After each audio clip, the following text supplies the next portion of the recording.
എന്ന് പറയുന്നത്. അപ്പോൾ ഈ സ്പ്ലിറ്റർ പലരും തെറ്റിദ്ധരിക്കാറുണ്ട്, ഇതുപോലെ കണക്ഷൻ കൊടുത്തിട്ട് ഇതിൽ നിന്ന് രണ്ട് ഔട്ട് എടുത്ത് രണ്ട് കണക്ഷൻ കൊടുക്കാമെന്ന്. എന്നാൽ അതല്ല സ്പ്ലിറ്റർ എന്ന് പറഞ്ഞാൽ, അതൊരു സ്വിച്ച് പോലെയല്ല ഇത് വർക്ക് ചെയ്യുന്നത്.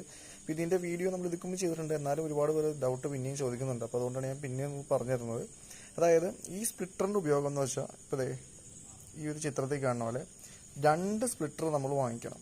അതായത് ഇതിൻ്റെ കണക്ഷൻ പോകുന്നത്, ഫോർ എക്സാമ്പിൾ ഇതൊരു സ്വിച്ച് ആണെങ്കിൽ ഈ സ്വിച്ചിൽ നിന്ന് രണ്ട് വയർ ഇതിൽ വരണം. അതായത് ആദ്യത്തെ സ്പ്ലിറ്ററിൽ വന്നിട്ട് അവിടെ നിന്ന് ഒരു വയർ വന്നാൽ മതി. എന്നിട്ട് ഇവിടെ നിന്ന് വീണ്ടും ഇപ്പോൾ രണ്ട് കമ്പ്യൂട്ടറിലോട്ടുണ്ട് അല്ലെങ്കിൽ രണ്ട് ക്യാമറയിലോട്ടുണ്ടെങ്കിൽ ഇവിടെ നിന്ന് രണ്ട് കണക്ഷൻ വീണ്ടും രണ്ട് വയറിൽ പോവാം.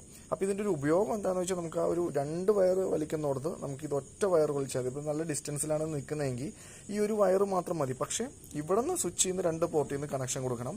അതുപോലെ തന്നെ തിരിച്ച് ഇവിടെ വരുമ്പോഴും അവിടെയും രണ്ട് കണക്ഷൻ കൊടുക്കണം. അതായത് രണ്ട് വയർ വെച്ച് രണ്ട് കണക്ഷൻ കൊടുക്കുക. ഇങ്ങനെയാണ് ഇതിൻ്റെ ഉപയോഗം. അല്ലാണ്ട് വെറുതെ നമ്മുടെ ഒരു കേബിളിൽ നിന്ന് വന്നിട്ട് വെറുതെ രണ്ട് കണക്ഷൻ